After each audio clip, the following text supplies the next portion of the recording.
치료의 기준은 통증 그리고 불임과의 연관성 이 두 가지입니다. 안녕하세요. 서울 리더스 비뇨약과 원장 정재현입니다. 오늘 말씀드릴 주제는 정계정맥류에 대한 내용인데요. 남자들한테만 해당하는 질환이고 흔히 알고 계시는 것 같기도 하고요. 하지만 그만큼 오해도 많이들 하고 계신 것 같습니다. 그래서 오늘은 정계정맥류라는 질환의 진단과 치료에 대해서 자세하게 알아보도록 하겠습니다.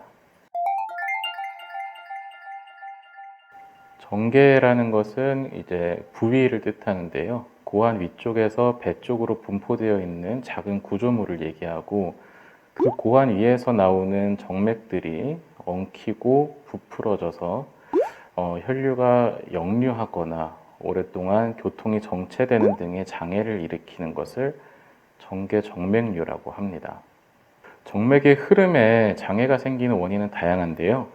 이제 판막에라는 것이 이제 정맥에 있는데 그 판막의 역할이 정맥에서 역류하지 않도록 하는 것인데요. 판막의 기능에 장애가 생기거나 또는 후천적으로 이제 복압이 발생하는, 오래 서 있거나 배에 힘이 들어간 운동을 많이 하시는 분들, 그런 분들에게 생기는 편입니다. 해부학적인 구조상 대부분은 이제 90% 이상에서는 좌측에 발생합니다. 우측과 좌측에 차이가 있는 이유는 우측은 이제 정맥이 체내 순환에서 돌아갈 때 심장으로 바로 들어가지만 왼쪽은 그 주행이 긴 와중에 신장, 콩팥을 거쳐서 들어가는 관문이 하나 더 있기 때문에 90% 이상에서는 좌측에서 발생합니다. 정계정맥류는 총 3단계로 나누는데 먼저 1단계는 기침을 하거나 배에 힘을 주는 그런 복압이 들어가는 상황에서 만져질 때가 1단계고요. 그냥 가만히 있을 때도 만져지는 경우가 2단계. 그리고 3단계는 복압이 없이 기침을 하지 않아도 눈으로, 육안으로 확인할 수 있는 상태가 3단계입니다. 이 정계정맥류는 자가진단도 어느 정도는 가능한데요. 만져보시면은 라면발 같은 확장된 혈관이 만져지기도 하고 심하면은 구불구불한 지렁이처럼 음낭 피부를 통해서 보이기도 합니다.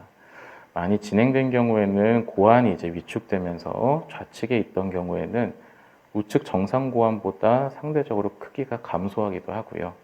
일부에서는 불편감, 심하면 통증이나 열감을 느끼기도 합니다. 증상에서 이제 가장 핵심은 바로 이제 불임 연관성과 통증 두 가지입니다. 이 두 가지가 정계정맥류를 치료를 하냐에 대한 기준이 되기도 하고요.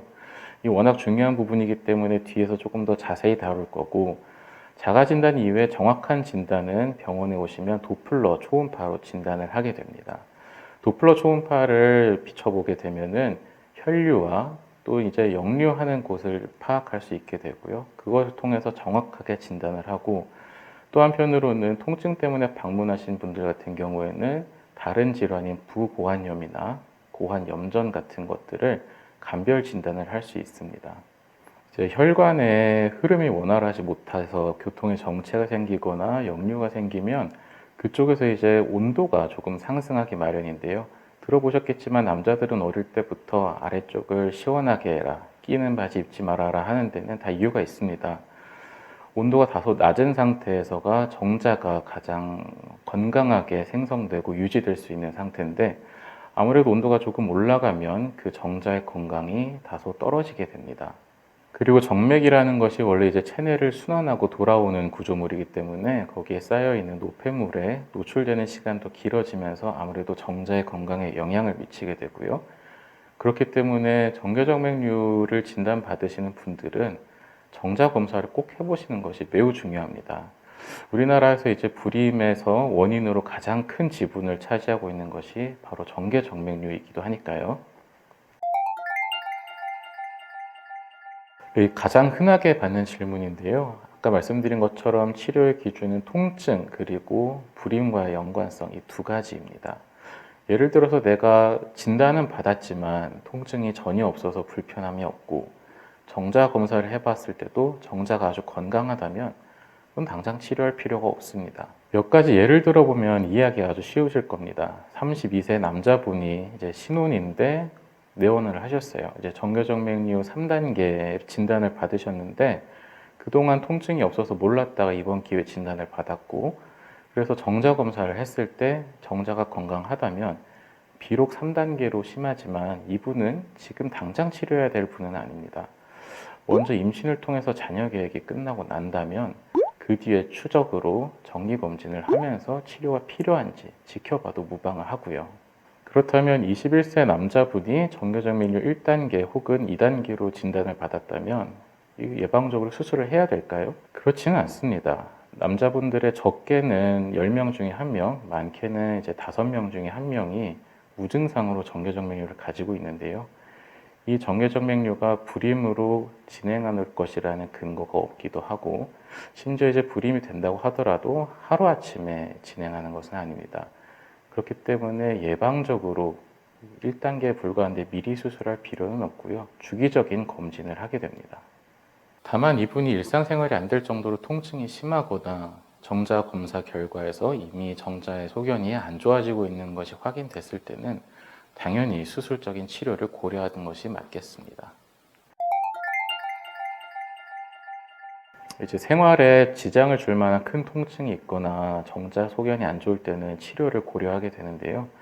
아까 말씀드린 것처럼 정교정맥류는 혈관의 구조적인 문제이기 때문에 자연치유요법이나 약물치료로 해결이 되지는 않습니다. 현재 세계적으로 비뇨의학회에서 규정하고 있는 가장 표준 치료법은 바로 서해하부 미세수술입니다. 서해부에서도 더 아래쪽 서해하부, 즉 고환 바로 위쪽을 작은 절개를 하고 들어가고요. 정맥들을 하나하나 절제하고 나면 이제 나중에는 새로운 정맥들이 생겨나고 혈액들이 흡수가 되면서 해결이 되도록 그렇게 진행이 됩니다. 미세수술인 만큼 걱정하시는 것과 다르게 위험도가 큰 수술은 아니고요.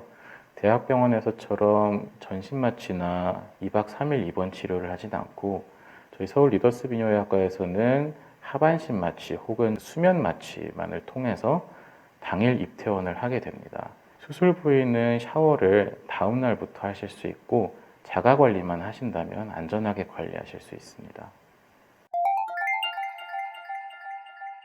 이 부분은 의학적으로 정답이 정해져 있습니다. 세계적으로 가장 권위 있는 학회가 이제 유럽 비뇨의학회와 미국 비뇨의학회인데요. 여기서는 치료법에 대한 가이드라인을 제시하고 있습니다. 가이드라인이라고 하는 것은 우리가 흔히 말하는 권위 있는 논문들을 다 종합해서 정리해 놓은 것을 가이드라인이라고 합니다. 이 가이드라인에서는 예전부터 최근까지 표준치료법으로 서해하부 미세수술을 제시를 하고 있고요. 기타 수술 방법이나 시술들에 비해서 성공률이 높고 재발률이 가장 낮다고 알려져 있습니다. 다만 이제 하반신 마취조차 어렵거나 수면 마취를 하기 어려운 기저 질환이 있으신 분들이나 혹은 간혹 드물게 1차 수술 이후에 재발하신 분들에 한해서는 색전술과 같은 시술을 2차적으로 고려해 볼 수 있다고 가이드라인에 제시되어 있습니다. 정교정맥류는 정확한 진단과 치료의 필요성, 그리고 치료의 시기를 정확하게 정하는 것이 중요합니다. 응급질환이 아닌 만큼 서둘러서 병원에 뛰어갈 필요는 없고요. 언제든지 편안하게 내원하셔서 상담을 받으시면 적절한 치료는 물론이고 마음의 불안함까지 해결하실 수 있을 거라고 생각이 됩니다. 감사합니다.